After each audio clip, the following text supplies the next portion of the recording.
வணக்கம். வாழ்க வளமுடன்.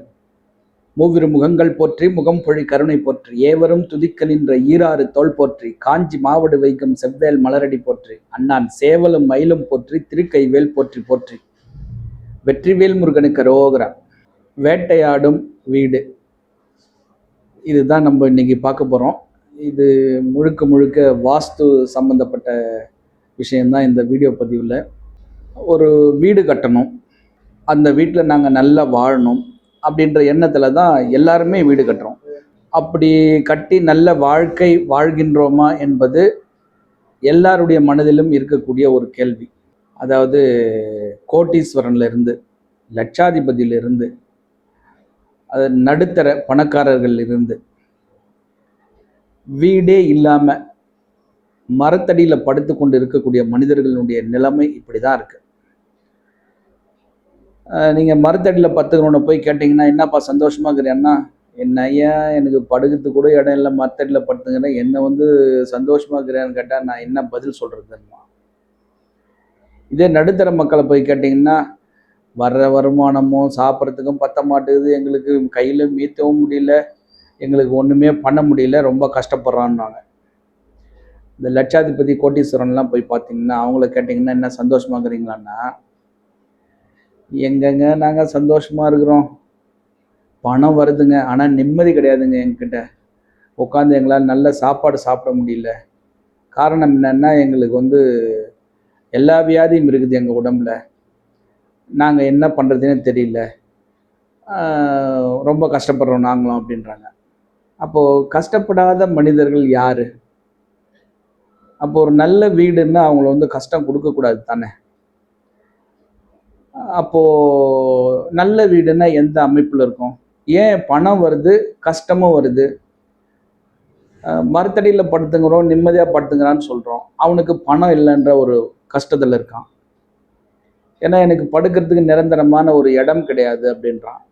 இதே பணக்காரர்கள் பார்த்தீங்கன்னா, எங்களுக்கு பணம் வருது ஐயா, எங்களுக்கு நிம்மதி இல்லை ஐயா அப்படின்ற முரண்பாடான வாழ்க்கை மனிதர்கள் வாழ்ந்து கொண்டிருக்கிறார்கள்.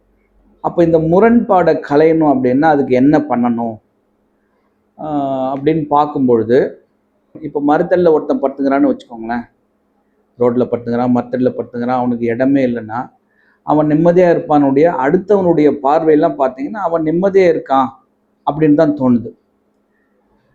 அவனுக்கு என்ன வீடா வாசலா, அவன் நிம்மதியாக இருக்கான் அப்படின்றாங்க. அப்போ வீடு வாசல் வச்சுக்கிறவன்லாம் நிம்மதி இல்லை, அவனுக்கு என்ன இப்போ பணக்காரம்பா அப்படின்னு சொல்கிறாங்க. ஸோ இப்போ இதை ரெண்டையும் நம்ம எப்படி பேலன்ஸ் பண்ணி ஒரு மன நிறைவான வாழ்க்கை, நிம்மதியான வாழ்க்கை வாழணும் அப்படின்ற ஒரு ஆராய்ச்சியில் போகும்போது அங்கே ஒரு மிகப்பெரிய ஒரு சூட்சமமான ஒரு விடை கிடைக்குது. அந்த பதில் என்ன அப்படின்னா, அது இயற்கையோடு சேர்ந்து வாழக்கூடிய வாழ்க்கை தான் அது ஒரு நிம்மதியான வாழ்க்கை கொடுக்குதுன்னு சொல்லிட்டு ஒரு ரிசல்ட் வருது, நமக்கு ஒரு பதிலாக வருது அந்த ஆராய்ச்சியில். அப்போ நிம்மதியான வாழ்க்கையை இயற்கையோடு கூடிய அமைப்புள்ள வீடு கொடுக்குது அப்படின்னா, அப்போ அந்த இயற்கையோடு கூடிய அமைப்பு என்ன வீடு அதை பார்க்கறதுக்கு முன்னாடி இந்த வேட்டையாடும் வீடு அப்படின்னு சொன்னோம் இல்லையா, அதுதான் இந்த பதிவோட தலைப்பு. ஒரு நாடக நடிகன், அது தெருக்கூத்தோ ட்ராமோ, அதிகமாக ட்ராமாவில் தான் இந்த சாட்டையால் அடிப்பாங்க அந்த பப்புனை. அதாவது 4 வில்லன்கள் 4 பக்கம் நிற்கிறாங்க, அதனுடைய மையப்பகுதியில் அந்த பப்புன் நிற்கிறாப்புல. 4 பேர் கேட்கக்கூடிய கேள்விக்கும் பதில் சொல்லணும், தவறாக பதில் சொன்னால் அடிக்கிறாங்க. அப்போ ஒரு ஆள் கேள்வி கேட்டு ஒரு ஆள் அடித்தாங்கன்னா பரவாயில்லன்னு சொல்லலாம். இப்போ 4 பேருமே கேள்வி கேட்டு 4 பேருமே அடிக்கிறாங்கன்னும் போது அந்த பப்புனோட நிலைமை எப்படி இருக்கும்? பார்க்குறவங்க சிரிப்பாங்க, பட் அந்த அந்த மையப்பகுதியில் நின்று நடிக்கக்கூடிய அந்த மனிதனுடைய மனநிலை எப்படி இருக்கும்? அந்த மாதிரி மனநிலை தான் இந்த வேட்டையாடும் வீடுன்ற ஒரு ஒரு அமைப்பு. அதாவது நான் நிறைய வீடுகள் பார்த்துருக்கேன், நிறைய துர்மரணங்கள் நிகழுது அந்த வீட்டில். அதாவது நல்ல தெருக்குத்து உள்ள வீடாக இருக்குது, அந்த வீட்டில் வந்து ஒரு 20 வருஷமாக நல்லா தான் வாழ்ந்திருக்காங்க. அந்த 20 வருஷத்துக்கு அப்புறம் ஒரு மிகப்பெரிய சரிவை அந்த வீடு சந்திக்குது. அதாவது அவங்களால எழுந்திருக்கவே முடியாத அளவுக்கு ஒரு மிகப்பெரிய நஷ்டத்தை அந்த வீடு வந்து உண்டு பண்ணுது. அந்த நஷ்டத்தை வந்து நம்ம திரும்ப பெறவே முடியாது. அந்த மாதிரியான ஒரு நஷ்டமாக இருக்குது.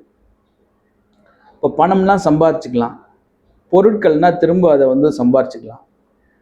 இப்போ மனிதர்களுடைய உயிரை வந்து அந்த வீடு வாங்குதுன்னும் பொழுது அது நல்ல வீடாக எப்படி இருக்கும்? அப்போ இவ்வளோ நாள் எப்படி ஒரு 15-20 வருஷம் அந்த வீட்டில் வாழ்ந்தாங்க அப்படின்ற ஒரு கேள்வி நமக்கு வரும். இவ்வளோ நாள் நாங்கள் நல்லா தானே இருந்தோம், நாங்கள் வந்து கல்யாணம் பண்ணோம், குழந்தை பிறந்தது, குழந்தையெல்லாம் வளர்ந்தாங்க, நல்லா படிக்கிறாங்க, நல்லா படித்தாங்க. அப்போ ஆனால் இப்போ மட்டும் ஏன் இது நடந்தது அப்படின்ற ஒரு கேள்வி எல்லாருக்குமே, ஒரு சாதாரண மனிதனுக்கும் அந்த கேள்வி வரும். இந்த பிரபஞ்சம் வந்து நிறைய உயிரினங்கள் வாழ்ந்து கொண்டிருக்குது. அது ஓரறிவு முதல் 6 அறிவு உள்ள ஜீவன் வரையிலும் வாழ்கிறாங்க. அப்போ ஓரறிவு கொண்ட உயிரினமாக இருந்தாலும் சரி, ஈரறிவு, 3 அறிவு, 4 அறிவு, 5 அறிவு, 6 அறிவு யாராக இருந்தாலும் சரி, ஒரு தொந்தரவு இல்லாத வரைக்கும் அந்த உயிர்கள் நல்லா தான் வாழ்ந்துக்கிட்டு இருக்கும். ஏன்னா அந்த இயற்கை அவங்கள நல்லா வாழ வச்சுட்டு இருக்கோம். நீங்கள் ஏதாவது ஒரு தொந்தரவு போய் பண்ணிங்கன்னா அது வந்து அதனுடைய பிரதிபலிப்பை காட்டும். நீங்கள் என்ன தொந்தரவு பண்ணுறீங்களோ அதுக்கு தகுந்த மாதிரி அதனுடைய பிரதிபலிப்பு, அதாவது ஆக்ஷன் ரியாக்ஷன் சொல்லுவாங்க, அது ரியாக்ட் பண்ணும். நீங்கள் ஒரு ஆக்ஷன் பண்ணிங்கன்னா அது ஒரு ரியாக்ஷன் கொடுக்கும். அப்போது இந்த நம்ம கட்டக்கூடிய வீட்டோட அமைப்பு எப்படி இருக்குன்னா, பஞ்சபூதத்தை ஒரு முறையான கட்டுப்பாடில் கட்டமைக்கிறது தான் நம்மளுடைய கட்டிடம். அதுதான் வீடு. அந்த பஞ்சபூதத்தின் கட்டுப்பாட்டை நம்ம முறை தவறி அமைக்கும் பொழுது அந்த கட்டிடம் வந்து அந்த ரியாக்ஷன் கொடுக்க ஆரம்பிக்குது. அது எப்போ வந்து கொடுக்கும் அப்படின்னா, அதுதான் இப்போ எல்லாரோட கேள்வியும். உடனே கொடுக்குமா, இல்லை கொஞ்சம் நாள் பொறுத்து கொடுக்குமா? இதில் 2 விஷயம் நம்ம பார்க்கலாம். ஒன்று என்னன்னா, ஒரு தவறான வீடு அப்படின்னும் பொழுது அந்த தவறுக்குண்டான ஆட்களை அந்த வீடு வந்து தேர்ந்தெடுக்கும், அவங்கள கூடவே வச்சுக்கும். அவங்க அந்த வீட்டை விட்டு வெளியில் போயிட்டாங்கன்னா மீதி இருக்கக்கூடிய ஆட்கள் அது வந்து அதே மாதிரி உருவாக்கும். இதை வந்து நம்ம பரிகாரம் கூட சொல்லலாம், இயற்கை பரிகாரம் சொல்லலாம். இது ஒரு வகை. 2வது வகை என்னன்னா, நீ வா நான் உன்னை பார்க்குறேன், நீ வா நான் உன்னை பார்க்குறேன்னு சொல்லிட்டு நேரம் வரும்பொழுது காத்திருந்து அடிக்கும். அது வந்து சில காலகட்டங்கள் உண்டு. இந்த இயற்கை வந்து அதுதான் அதை சமன் செய்துக்கிட்டே வரும்.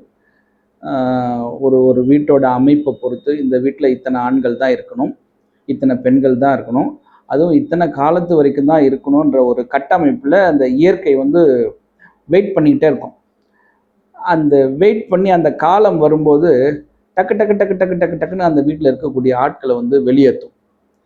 ஒன்று திருமணம் பண்ணி வெளியேற்றிடும், இல்லை சண்டை போட்டு அவங்க வெளில போயிடுவாங்க, இல்லை படிக்கிறதுக்காக வெளியூர் போயிடுவாங்க, வெளிநாடு போயிடுவாங்க, ஹாஸ்டல் போயிடுவாங்க, இல்லைன்னா அதாவது வந்து செய்யக்கூடாத தவறுகள்லாம் செஞ்சு அவங்க வந்து ஒரு ஜெயிலுக்கு போகக்கூடிய ஒரு வாழ்க்கை வந்துடும் அவங்களுக்கு. இல்லை என்றால் இந்த உலகத்தை விட்டு பிரிச்சிடும். ஸோ அதுக்கான நேரத்தை அந்த வீடு வந்து எதிர்பார்த்துக்கினே இருக்கும். ஸோ அப்படி அந்த நேரம் வரும்போது இந்த வேலையை பார்க்கும். அப்போ அதுக்கப்புறம் அந்த வீட்டில் யார் வாழலான்றது மறுபடியும் ஒரு கேள்வியாக வரும். அப்போ மறுபடியும் யார் அந்த வீட்டில் வாழலான்னா, ஒரு நல்ல குடும்பம், ஒரு கணவன் மனைவி குழந்தைகள் இருக்கக்கூடியவங்க போனாங்கன்னா இவங்களுக்கு அந்த நிகழ்வு வந்து ஒரு குறிப்பிட்ட காலத்துக்கு அப்புறம் நடக்க ஆரம்பிக்கும். இதுதான் அந்த இயற்கை வந்து செஞ்சுக்கிட்டே இருக்கும், அது வேலையை அது செஞ்சுக்கிட்டே இருக்கும். இப்போ எப்படி வந்து ஒரு வாகனம்னா அதுக்கு எரிபொருள் முக்கியம். எரிபொருள் காலி ஆயிடுச்சுன்னா நம்ம எரிபொருள் நிரப்புனா தான் போகும்.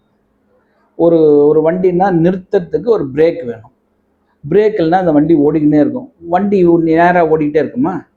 நம்ம பயணிக்கக்கூடிய அந்த பாதை வந்து வளைந்து நெளிந்து தான் இருக்கும். அப்போ அந்த வளைவு நெளிவுலாம் நம்ம வந்து போகணும் அப்படின்னா அதுக்கு பிரேக்குன்ற ஒரு மெக்கானிசம் வேணும். அந்த பிரேக்கை போட்டு நம்ம வளைஞ்சு நெளிஞ்சு போனால் தான் நம்ம வாழ்க்கையோட பயணம் வந்து சுவாரஸ்யமாக இருக்கும், நம்ம வந்து முழுசாக ட்ராவல் பண்ண முடியும். ஸோ அந்த பிரேக் இல்லாத வண்டி மாதிரி, எரிபொருள் இல்லாத வண்டி மாதிரி நம்ம வாழ்க்கையை ஓட்டினோம்னா அது எங்கேயாவது போய் முட்டி வண்டி நின்றுடும். அப்போ முட்டுது அப்படின்னும் பொழுது அங்கே வந்து ஒரு இழப்பு ஏற்பட்டு தான் ஆகும். ஸோ இதெல்லாம் மனதில் கொண்டு தான் இந்த இயற்கையோடு சேர்ந்து நம்ம வாழணும் அப்படின்னு சொல்கிறோம். நான் பார்த்த நிறைய வீடுகளில் நல்ல தெருக்குத்துள்ள அமைப்புள்ள வீடு இருக்குது, தெரு பார்வை உள்ள அமைப்புள்ள வீடு இருக்குது. நல்ல வசதியாக வாழ்ந்துக்கிட்டு இருந்தாங்க, நல்ல வசதியாக வாழ்ந்தாங்க. அவங்க அரசு பதவியில் இருந்திருக்காங்க, அதாவது தனியார் துறையிலும் இருந்திருக்காங்க, நல்ல தொழில் பண்ணிகிட்டு இருக்காங்க. ஸோ இவங்கெல்லாம் ஒரு குறிப்பிட்ட காலத்துக்கு அப்புறம் அந்த வீட்டில் நிறைய அந்த வீடு வந்து அந்த வீட்டில் வாழக்கூடிய மனிதர்களை வந்து வேட்டையாடுது. அது வந்து காரணம் என்னன்னு இந்த ஒரு மிகப்பெரிய ஆராய்ச்சியில் போய் கண்டுபிடிக்கப்பட்டது தான். நீங்கள் வந்து ஒரு நல்ல இடம், நல்ல தெருக்கூத்து தெருப்பார்வை உள்ள இடத்துல நீங்கள் தவறான அமைப்பில் வீடு கட்டிட்டீங்கன்னா அந்த வீடு வந்து இந்த வேட்டையாடக்கூடிய வீடாக மாறி போகுது. அப்போ ஒரு நல்ல தெருக்கூத்து தவறான அமைப்பு என்ன அப்படின்னு நீங்கள் கேட்கலாம். நம்ம வழக்கமாக சொல்கிறது தான் இதெல்லாம் வந்து நம்ம பார்க்கக்கூடிய மனிதர்களாக இருக்கட்டும், நம்மளுடைய வீடியோ பதிவாக இருக்கட்டும், எல்லாமே நம்ம திரும்ப திரும்ப இதுதான் சொல்லிகிட்டு இருக்கோம். அதாவது ஒரு வீடு கட்டுறீங்கன்னா ஒரு பேசிக்கான விஷயத்தை மட்டும் நீங்கள் ஃபாலோ பண்ணுங்கள், மற்றதெல்லாம் தானாகவே உங்களுக்கு அமைஞ்சிடும். அதாவது ஒரு இடம் வாங்குறீங்கன்னா அது ஒரு நல்ல இடமா சூஸ் பண்ணி வாங்க, செலக்ட் பண்ணி வாங்க. ஒரு நல்ல தெருக்குத்துள்ள அமைப்பு, இல்லை தெருக்குத்தே இல்லைனாலும் 4 மூலைகள் இருக்குதா பாருங்கள் அந்த இடத்துக்கு, காலி இடத்துக்கு.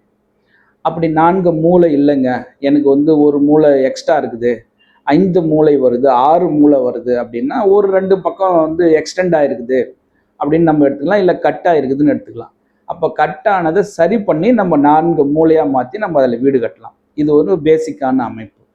ரெண்டாவது, அந்த இடத்துல வந்து எந்த இடத்துல நம்ம வீடு கட்டணும், இதுதான் வந்து ஒரு மிகப்பெரிய சூட்சமே இந்த பிரபஞ்சத்தில். நீங்கள் அந்த கட்டக்கூடிய இடத்த வந்து தவறாக நீங்கள் சூஸ் பண்ணி கட்டிட்டீங்கன்னா, என்னதான் அது நல்ல தெருக்குத்து 4 தெருக்குத்து வந்து ஒரு வீட்டுக்கு நேராக வந்து குத்தினாலும் நீங்கள் தவறான அமைப்பில் வீடு கட்டிட்டீங்கன்னா அந்த வீடு வேட்டையாடக்கூடிய வீடாக மாறிவிடுகிறது. அதே மாதிரி தெருக்குத்துலாம் கிடையாதுங்க. எனக்கு நான் ஒரு தெருவில் வந்து ஒரு மையப்பகுதியில் இருக்கேன், எனக்கு எப்படி இதெல்லாம் நடக்கும் அப்படின்னா இதுவும் அதே தான். நீங்கள் தவறான அமைப்பில் நீங்கள் வீடு கட்டிட்டீங்கன்னா கட்டக்கூடாத இடம், கட்டக்கூடிய இடம். நீங்கள் கட்டக்கூடாத இடம் என்னன்னு கேட்டிங்கன்னா கட்டக்கூடிய இடம் என்னன்னு கேட்கணும். நம்ம மக்கள் எல்லாமே வந்து நெகட்டிவாக தான் எல்லாமே கேட்குறாங்க. வீடு எங்கே கட்டக்கூடாது அப்படின்னு, வீடு கட்டுறதுக்கு கூப்பிடுறாங்க, வீடு எங்கே கட்டக்கூடாதுன்னு கேட்குறாங்க. என்னெல்லாம் வரக்கூடாது அதை கேட்குறாங்க. அப்போ நம்முடைய சிந்தனையை மாற்றும் பொழுது நம்முடைய வீடும் வந்து ஒரு நல்ல வீடாக வரும். நான் எங்கே வீடு கட்டணும், என்னென்ன அமைப்போ என்னுடைய வீட்டுக்கு வரணும், இதை சொல்லுங்கன்னு கேட்கலாம். ஸோ அடுத்து வந்து நம்ம அந்த எந்த இடம் நல்ல இடம் சூஸ் பண்ணுறோம்னு சொல்கிறோம்னா, இப்போ ஒரு மனை இருக்குது, ஒரு வடக்கு பார்த்த மனையோ தெற்கு பார்த்த மனையோ கிழக்கு மேற்கு எந்த திசையை பார்த்த மனையாக இருந்தாலும் சரி, ஒரு பேசிக்கான அமைப்பில் ரெண்டாவது விஷயம், வடக்கு கிழக்கு காலி இடம் விட்டே ஆகணும். வடக்கு கிழக்கு காலி இடம் விடணுன்ற பட்சத்தில் ஒரு வீட்டுக்கு 4 பக்கமும் காலி இடம் இருந்தால் ரொம்ப ரொம்ப நல்ல அமைப்புள்ள வீடாக இருக்கும். அதில் முக்கியமாக வடக்கு கிழக்கு அதிகமான காலி இடம் இருக்கணும், தெற்கு மேற்கு குறைவான காலி இடம். இல்லைங்க எனக்கு வந்து நான் 20க்கு 60 20க்கு 50 இடம் வாங்கி இருக்கிறேன் அப்படின்னா நீங்கள் தெற்கு மேற்கு விடலைனாலும் பரவாயில்லை, வடக்கு கிழக்கையாவது கொஞ்சம் காலி இடம் விட்டுட்டு வீடு கட்டுங்க. இப்போ நான் வடக்கு கிழக்கெல்லாம் காலி இடம் விடலையா, நான் என்னுடைய இடத்த வந்து எனக்கு தெற்க பார்த்த வீடாக இருக்குது, மேற்க பார்த்த வீடாக இருக்குது, நான் கிழக்க உயர்த்தி நான் வீடு கட்டிக்கிறேன், மேற்கு பக்கமோ இல்லை தெற்கு பக்கமோ நான் போர்ட்டிக்கோலாம் போட்டு கொஞ்சம் காலி இடம் என்னுடைய காரு வண்டி அதெல்லாம் நான் விடுறதுக்காக நான் காலி இடம் விட்டுக்கிறேன் அப்படின்னா, இதுதான் வந்து ஒரு மிகப்பெரிய ஒரு ரகசியம் அந்த வீட்டில் ஒளிஞ்சிருக்குது. அந்த வேட்டைக்கான ரகசியம் என்ன அப்படின்னா, இப்போ ஒரு வீடு வந்து வடக்கு பார்த்த வீடு, அந்த வடக்கு பார்த்த வீடுல அவங்க என்ன பண்ணுறாங்கன்னா, அந்த ரோடை ஒட்டியே வீடு கட்டிக்கிறாங்க. ரோடை ஒட்டி வீடு கட்டி பின்னாடி தெற்கு பக்கம் தெற்கு மேற்கு அவங்களுக்கு வந்து வசதியாக இருக்குதுன்னு சொல்லிட்டு காலி இடம் விட்டுடுறாங்க. அழகாக காம்பவுண்ட் போட்டுக்கிறாங்க. தென்மேற்கில் கொண்டு போய் பாத்ரூம் டாய்லெட் கட்டிக்கிறாங்க. தென்கிழக்குலையோ இல்லை அந்த வீட்டோட தெற்கு பகுதியோ எங்கேயோ போர் போட்டுக்கிறாங்க. எல்லாம் சம்ப் எதனா கட்டிக்கிறாங்க அப்படின்னா அது வந்து மிகப்பெரிய பிரச்சனைக்குரிய வீடு. அந்த வீட்டில் வந்து பெண்கள் ஆதிக்கம் அதிகமாக வரக்கூடிய வீடாக இருக்குங்க. அதாவது பெண்கள் ஆதிக்கம் கொண்ட வீடுன்னா அங்கே ஆண்கள் வந்து மரியாதை இல்லாமல் போயிடும். அவங்க பேருக்குன்னு ஒரு ஆண் இருக்கலாம் அல்லது ஆண்கள் இல்லாமல் போகலாம். இப்படி ஒரு விஷயம். இப்போ இதே நீங்கள் வந்து தெற்க பார்த்த வீடு எங்களுக்கு, நாங்கள் இதே மாதிரி முன்னாடி போர்ட்டிக்கோலாம் போட்டு காலி இடம் வச்சுக்கிறோம், வண்டி பார்க்கிங்லாம் வச்சுட்டு நாங்கள் வடக்கு சார்ந்து வீடு கட்டிக்கிறோம் அப்படின்னும்பொழுது இதே வேலையை அந்த வீடு செய்யும். அந்த வீட்டில் வந்து பார்த்திங்கன்னா பெண்கள் ஆதிக்கமாக வந்துடுவாங்க. ஏன்னா கிழக்கு பக்கம்ன்றது ஆண்கள். அந்த ஆண்கள் வந்து அங்கே செல்லா காசாக போயிடுறாங்க. அப்போ இந்த மாதிரியான அமைப்புள்ள வீடெல்லாம் பார்த்தீங்கன்னா, இப்போ நீங்கள் அந்த இதே கிழக்கு பார்த்த வீடுனாலும் எனக்கு ரோடு கிழக்கு பக்கமாக இருக்குது, நான் கிழக்கு பக்கம் வீடு வாசல் வச்சுக்கிறேன், நான் மேற்கெல்லாம் காலி இடம் விட்டு நான் பின்னாடி வந்து என்னுடைய சின்ன சின்ன வேலையெல்லாம் செஞ்சுக்கிறேன், பாத்ரூம் டாய்லெட்டு ஒரு எக்ஸ்ட்ரா ஒரு கிச்சன் நான் வெளியில் கட்டுறது அப்படின்னா, நான் வெளியில் கட்டும்போது இவங்க என்ன பண்ணுவாங்க, எக்ஸ்ட்ரா கிச்சன் வந்து வடமேற்கில் கொண்டு போய் போடுவாங்க. இப்போ வடமேற்கில் போட்டால் அந்த செப்டிக் டேங்க் பாத்ரூம் டாய்லெட்டில் எங்கே கட்டுவாங்க, வெளியில் கட்டுறது தென்மேற்கில் போயிடுவாங்க. மீண்டும் அது பிரச்சனைக்குரிய வீடாக தான் வரும். ஸோ இப்படி பார்க்கும்பொழுது சமீபத்தில் ஒரு 4 வீடுகள் பார்த்தேன் நான். இப்போ இந்த 4 வீடுமே வடக்கு உயர்ந்து கிழக்கு உயர்ந்து தெற்கு மேற்கு காலி இடம். மிகப்பெரிய சரிவை சந்தித்த வீடு. சரிவுனா பண வசதியிலும் சரி, ஆட்கள் இழப்பிலும் சரி, மிகப்பெரிய சரிவு. அதாவது தொடர்ந்து அந்த வீட்டில் வந்து இந்த மாதிரி வேட்டையாடப்பட்டு கொண்டே இருக்கிறது. காரணம் என்னன்னு பார்த்தீங்கன்னா, எல்லை வரைக்கும் கட்டப்பட்ட வீடு. வடக்கும் கிழக்கும் எல்லை வரைக்கும் கட்டியாச்சு. தெற்கு மேற்கு காலி இடம் விட்டாச்சு. தென்கிழக்கில் பாத்ரூம் டாய்லெட்டு, செப்டிக் டேங்க்கு, தென்மேற்கில் போரு, பள்ளம், சம்பு, தென்மேற்கில் மாடிப்படி, இதெல்லாம் போட்டு மாடிப்படி, அதாவது வீட்டுக்குள்ளாரவே மாடிப்படி, தென்மேற்கில் வெளியில் அந்த தென்மேற்கு மூலையை கட் பண்ணி மாடிப்படி போட்டுரு. அது வந்து நேராக வடக்கு பார்த்து ஏறுற மாதிரி போட்டிருக்காங்க. ஸோ நிறைய இந்த பார்த்த 4 வீடுமே இதே மாதிரி அமைப்பு. அந்த வீடெல்லாம் பார்த்திங்கன்னா ஒரு 2 வருடத்திற்குள்ளவே ஒரு 3-4 உயிர்கள் வந்து அந்த வீட்டில் போயிருக்கு. அதாவது அதிக இளம் வயது மரணம், அந்த மாதிரியான ஒரு நிகழ்வு. இப்போது ஒரு வீட்டில் வந்து தொடர்ந்து இந்த ஒரு வருஷத்துக்குள்ளவே இந்த மாதிரியான ஒரு துர்மரணங்கள் நிகழும்போது, அப்போ அந்த வீட்டில் வாழக்கூடிய மனிதர்களை வந்து சிந்தனை எங்கே போகுதுன்னா, அடுத்து வந்து இந்த வீட்டில் வந்து யாரோ செய்வினை செய்து வச்சுருக்காங்க, பில்லி சூனியம் செஞ்சு வச்சு நம்மளை ஏவல் குட்டிச்சாத்தான் ஏவல் விட்டுருக்குறாங்க, அதனால் இந்த வீடு வந்து ஒரு நல்ல வீடாக நமக்கு இல்லை, அதெல்லாம் நம்ம வந்து எடுக்கணும், அதை நீக்கணும் அப்படின்னும் பொழுது இந்த மந்திரவாதி பக்கம் மக்கள் போகிறாங்க. மக்கள் போயிட்டு இப்போ உயிர் போயாச்சு, நீ மந்திரவாதி கூட்டிட்டு வந்து என்ன பண்ண முடியும்? இதெல்லாம் ஒரு அறியாமையில் மக்கள் பண்ணிக்கிட்டு இருக்காங்க. அப்போ இனிமேல் இந்த வீடு இந்த மாதிரியான ஒரு பிரச்சனையை உருவாக்கக்கூடாது அப்படின்னா, நம்ம வந்து வீட்டோட அமைப்பை மாற்றும் பொழுது அந்த இயற்கையோட அமைப்பு மாறுது. அந்த வீட்டில் அதுக்கப்புறம் ஒரு நல்ல ஒரு அமைதியான வாழ்க்கை நம்மளாலையும் வாழ முடியும் அப்படின்ற ஒரு சூழல் நம்ம உருவாக்கணும். இது ஒரு விஷயம். 2வது, இந்த பழைய வீட்டை நான் வந்து ஆல்டர் பண்ணுறேன், கொஞ்சம் சேர்த்து கட்டுறேன், எனக்கு வந்து இப்போ இந்த பழைய வீடு சின்னதாக இருக்குது, இப்போ என் பசங்கள்லாம் வளர்ந்துட்டாங்க, அவங்களுக்கெல்லாம் தங்குறதுக்கு இடம் வேணும், அவங்களெலாம் நான் வந்து திருமணம் பண்ணி வைக்கணும் அப்படின்ற ஒரு கான்செப்டில் அந்த வீட்டை வந்து பெருசு பண்ணுறதுக்காக பார்க்குறாங்க. அப்போ பெருசு பண்ணும்பொழுது அப்போ அங்கேயும் வந்து அந்த பாத்ரூம் டாய்லெட்டு, மாடிப்படி, தண்ணி தொட்டி, போரு, செப்டிக் டேங்க் இதெல்லாம் வந்துடுது நமக்கு. இப்போது அந்த காலத்தில் பார்த்தீங்கன்னா ஒரு 40 வருஷம் 30 வருஷத்துக்கு முன்னாடிலாம் எந்த வீட்லேயும் பாத்ரூம் டாய்லெட்லாம் இல்லை கிராமப்புறத்தில். இன்றைக்கி பாத்ரூம் டாய்லெட் இல்லாத வீடே கிடையாது. ஏன்னா கவர்மெண்ட்டே ஃப்ரீயாக கட்டி கொடுக்குறாங்க. அப்படின்னும்போது எல்லா வீட்லேயுமே அந்த பாத்ரூம் டாய்லெட் ஃபெசிலிட்டி வந்துடுச்சு. இவங்க இந்த ஆல்டர் பண்ணுறன்ற ஒரு வேலையில் இதுதான் பண்ணுறாங்க. அப்படி செய்யும் பொழுது அது கரெக்டான இடத்துல தான் போடுறோமா அப்படின்னு தெரியாமல் போட்டுடுறாங்க. அப்படி தெரியாமல் போட்டு தான் இந்த மாதிரி வீடு வந்து அந்த வீட்டில் இருக்கக்கூடிய ஆட்களை வந்து வேட்டையாடி கொண்டு இருக்கிறது. ஸோ இதெல்லாம் நம்ம மாறணும் அப்படின்னா நம்முடைய சிந்தனையை வந்து நம்ம மாற்றிக்கணும். நம்ம நினைப்பை வந்து நல்ல நினைப்பாக மாற்றும் பொழுது நம்முடைய எண்ணங்கள் வந்து நல்ல எண்ணமாக வரும். நல்ல எண்ணத்தில் வந்து ஒரு நல்ல ஒரு ஒரு அறிவார்ந்த ஒரு சிந்தனை உருவாகும். அந்த சிந்தனை நம்மளை வந்து அடுத்த கட்டத்துக்கு கொண்டு போகும். அதெல்லாம் இல்லைங்க அப்படின்னா யாராவது ஒருத்தர் இந்த இயற்கை அனுப்பும் உங்களை காப்பாற்றணும் அப்படின்னு சொல்லி. இப்போ வந்து ஒரு நீச்சல் தெரியாதவன் ஒரு தண்ணியில் விழுந்துடுறான், ஒரு குளத்துலையோ கிணத்துலையோ விழுந்துட்டான்னா அந்த தண்ணி வந்து அவனை 3 முறை மேலே தூக்கி விடுன்னு சொல்லுவாங்க நம்ம முன்னோர்கள்லாம். அதுக்கு 4வது முறையாக தான் அவனை வந்து தண்ணிக்குள்ளார கூட்டுன்னு போவோம். நான் எப்படியாவது இவனை காப்பாற்றி விடணும் வந்து அந்த இயற்கை பார்க்கும்.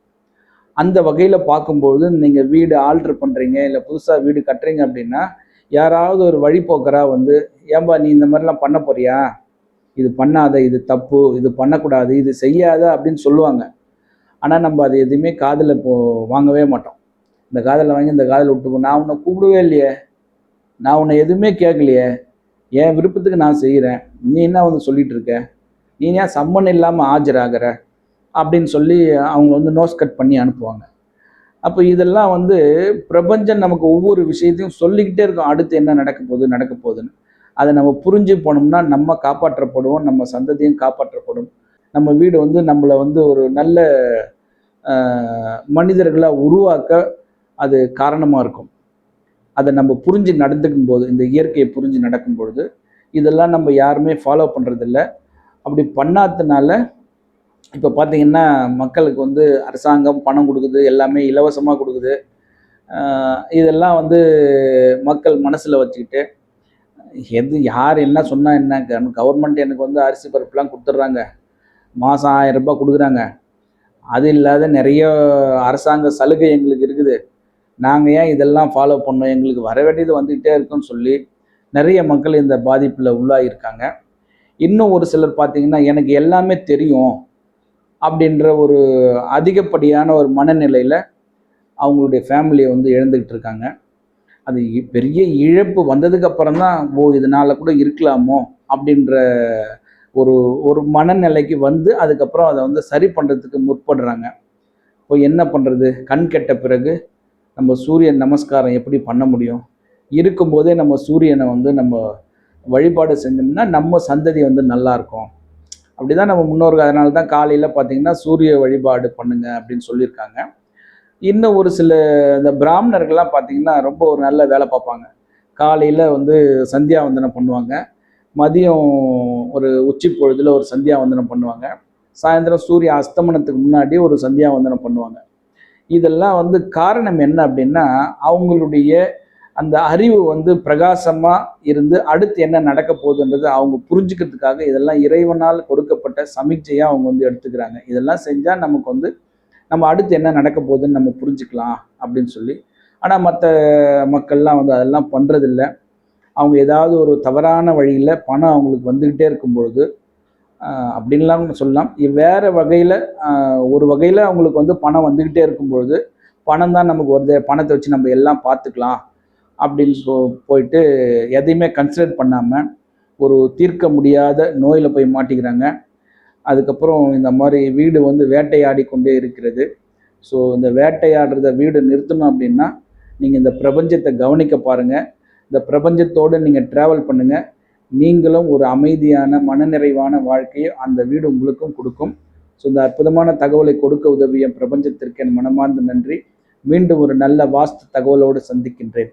6 தடந்தோள் வாழ்க, 6 முகம் வாழ்க, வெற்பை கூறுசை தனிவேல் வாழ்க, குக்குடம் வாழ்க, செவ்வேள் ஏறிய மஞ்சை வாழ்க, யானை தன் அணங்கு வாழ்க, மாறிலா வள்ளி வாழ்க, வாழ்க சீர் அடியார் எல்லாம், வெற்றிவேல் முருகனுக்கு அரோகரா. வணக்கம். வாழ்க வளமுடன், எல்லாம் செயல்கூடும்.